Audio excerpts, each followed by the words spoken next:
আসসালামু আলাইকুম ওয়া রাহমাতুল্লাহ।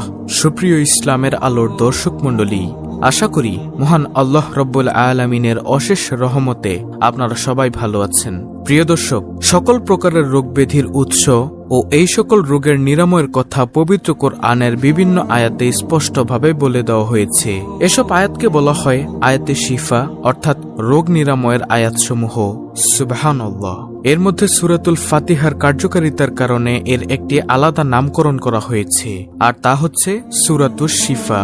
সূরাতুশ শিফা বলতে সূরাতুল ফাতিহাকে বোঝানো হয়। আল্লাহু আকবার।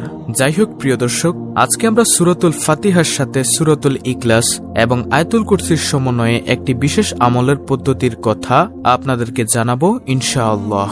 এই আমলে আপনারা যে যে উপকারিতাগুলো পাবেন তা সংক্ষেপে বলে রাখছি। নম্বর 1, আপনার যাবতীয় সমস্যা যেমন রোগ শোক, বালা মুসিবত, অভাব দরিদ্রতা ইত্যাদি ইনশাআল্লাহ আল্লাহ রাব্বুল আলামিনের মেহেরবানিতে আল্লাহ দূর করে দিবেন। দ্বিতীয় নম্বরে হচ্ছে আপনার ঘুমের মধ্যে কোনো খারাপ স্বপ্ন আসবে না বা ভয়ানক কোনো স্বপ্ন দেখবেন না। যে স্বপ্ন আপনার কাছে আপত্তিকর মনে হয় সে স্বপ্নটির হাত থেকে আল্লাহ আপনাকে রক্ষা করবেন ইনশাআল্লাহ। নম্বর 3, ঘুমের মধ্যে প্রায়শই বোবায় ধরে, তাদের এই সমস্যা থেকে পরিপূর্ণ মুক্ত হয়ে যাবেন ইনশাআল্লাহ। বোবায় ধরার মানে হচ্ছে হঠাৎ করে ঘুমের মধ্যে এমন এক ধরনের ভয়ানক স্বপ্নের উদ্রেক হওয়া যে আপনি চাইলেও স্বপ্নের ঘের থেকে কেটে উঠতে পারছেন না, হাত পা নাড়াতে পারছেন না। ইনশাআল্লাহ আজকের এই ভিডিওর আমলের মাধ্যমে এই সংকট থেকেও মুক্তি পাবেন আল্লাহ তাআলার রহমতে।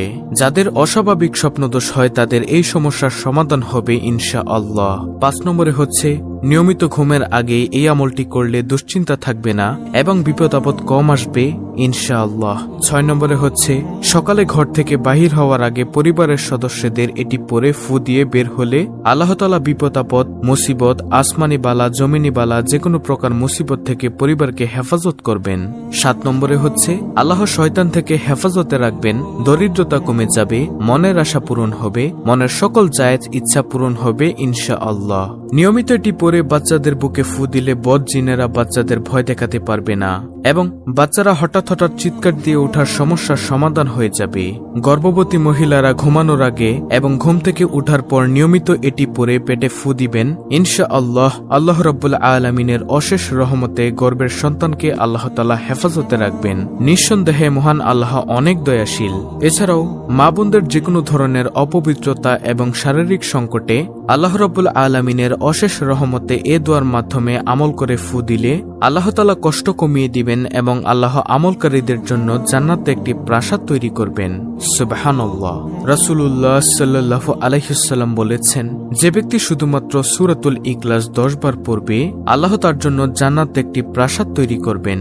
সহিহুল জামে সাগীর 6472 নং হাদিস। এছাড়াও তিনি আরো বলেছেন, সেই সত্তার কসম যার হাতে আমার জীবন, এই সূরা সমগ্র কোরআন অর্থাৎ সূরাতুল ইখলাস সমগ্র কোরআনের 1/3 সমান। সুবহানাল্লাহ। বুখারী 4645 নং হাদিস। সূরা ইখলাস পবিত্র কোরআনের 112 নম্বর সূরা। এই সূরাতে আল্লাহ তাআলার অস্তিত্ব ও সত্তার সবচেয়ে সুন্দর ব্যাখ্যা রয়েছে। এটি কোরআনের অন্যতম ছোট সূরা হিসেবেও বিবেচিত হয়ে থাকে। তবে এই সূরা কোরআনের 1/3 সমান বলা হয়। ইখলাস অর্থ গভীর অনুরাগ, একনিষ্ঠতা, নিরেট বিশ্বাস, খাঁটি আনুগত্য। শিরক থেকে মুক্ত হয়ে তাওহীদ বা এক আল্লাহর উপর খাঁটি ও নিরেট বিশ্বাসী হওয়াকে ইখলাস বলা হয়। নবী করিম সাল্লাল্লাহু আলাইহি ওয়াসাল্লাম প্রত্যেক রাতে যখন ঘুমাবার জন্য শয্যা গ্রহণ করতেন তখন 2 হাতের চেটো একত্র জমা করতেন এবং তাতে 3 কুল পরে ফু দিতেন। তারপর তার দ্বারা দেহের উপর যতদূর সম্ভব বুলাতেন। মাথা, চেহারা ও দেহের সামনের অংশ থেকে শুরু করে এরূপ তিনি 3 বার করতেন। বুখারী 4439 নম্বর হাদিস। এছাড়াও কোরআন মজিদের সর্বশ্রেষ্ঠ আয়াত আয়াতুল কুরসি, যার ফজিলত এত বেশি যে রাসূল পাক সাল্লাল্লাহু আলাইহি ওয়াসাল্লাম বলেছেন, প্রত্যেক ফরজ নামাজের পর এই আয়াত পাঠ করলে মৃত্যু ছাড়া জান্নাতে যাওয়ার পথে পাঠকারীর জন্য আর কোনো বাধা থাকে না। সহিহুল জামে 5 নম্বর খণ্ড 339 নম্বর হাদিস। হযরত আবু হুরায়রা রাদিয়াল্লাহু তাআলা আনহু বলেন, হযরত রাসূলুল্লাহ সাল্লাল্লাহু আলাইহি ওয়াসাল্লাম বলেছেন, সূরা বাকারার মধ্যে এমন একটি আয়াত আছে যে আয়াতটি পুরো কোরআনের নেতা স্বরূপ। তা পাঠ করে ঘরে প্রবেশ করলে করলে শয়তান বের হয়ে যায়, তা হলো আয়াতুল কুরসি। সহিহা 972। তারপরে হযরত আবু হুরায়রা রাদিয়াল্লাহু তাআলা আনহু থেকে বর্ণিত, রাসূলুল্লাহ সাল্লাল্লাহু আলাইহি ওয়াসাল্লাম বলেছেন, এই সূরা ফাতিহা কোরআনের সর্বাধিক মর্যাদাপূর্ণ সূরা। তাওরাত, জুবর, ইনজিল, কোরআন কোন কিতাবে এই সূরার তুলনীয় কোনো সূরা নেই। বুখারী মিশকাত 2142 নম্বর হাদিস। হযরত আবু সাঈদ খুদরি রাদিয়াল্লাহু তাআলা আনহু বলেন, একবার এক সফরে আমাদের এক সাথী জনৈক গোত্রপথিককে শুধুমাত্র সূরা ফাতিহা পড়ে ফু দিয়ে সাপের বিষ ঝাড়েন এবং তিনি সুস্থ হন। সুবহানাল্লাহ। বুখারী শরীফের হাদিস, হাদিস নম্বর 5405। হযরত রাসূল করিম সাল্লাল্লাহু আলাইহি ওয়াসাল্লাম কসম করে বলেন, যার হাতে আমার জীবন মরণ, আমি তার শপথ করে বলছি, সূরা আল ফাতিহার দৃষ্টান্ত তাওরাত, জুবর, ইনজিল প্রভৃতি অন্য কোনো আসমানি কিতাবে তা নেই। এমনকি পবিত্র কোরআনেও এর দ্বিতীয় বা সমতুল্য আয়াতের সূরা নেই। সুবহানাল্লাহ। ইমাম তিরমিজি ও হযরত আবু হুরায়রা রাদিয়াল্লাহু তাআলা আনহু থেকে বর্ণনা করেছেন যে হুজুর সাল্লাল্লাহু আলাইহি ওয়াসাল্লাম আরো বলেছেন যে সূরাতুল ফাতিহা প্রত্যেক রোগের ঔষধ বিশেষ। তো যাই হোক প্রিয় দর্শক, এখন আপনাদেরকে কাঙ্ক্ষিত আমলটি সম্পর্কে জানাবো। তা হলো ঘুমানোর সময় পাক পবিত্র বিছানায় শুয়ে অজুর সাথে ডান হাত বুকের উপর রেখে 11 বার দুরুদে ইব্রাহিম পড়ে 3 বার সূরাতুল ফাতিহা, 3 বার সূরাতুল ইখলাস এবং 3 বার আয়াতুল কুরসি পড়ে পুনরায় আবারও আগের মতো 11 বার দুরুদে ইব্রাহিম পড়ে বুকের মধ্যখানে 3 বার ফু দিবেন।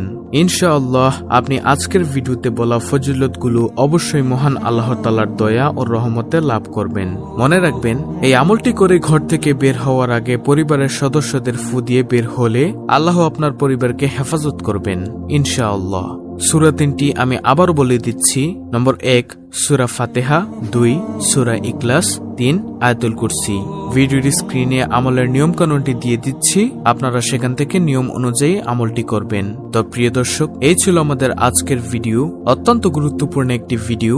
ভিডিওটি ভালো লাগলে অবশ্যই চ্যানেলটিকে সাবস্ক্রাইব করে বেল বাটন অল বাজিয়ে দিবেন। ভিডিওটিতে একটি লাইক দিবেন এবং কমেন্টে আমিন লিখবেন এবং অন্য মুসলিম ভাই বোনদের কাছে ভিডিওটি শেয়ার করে দিবেন যেন তারাও দেখে শিখে আমলটি করতে পারে। আল্লাহ তাআলা আমাদের সবাইকে বেশি বেশি নেক আমল করার তৌফিক দান করুন। আমিন।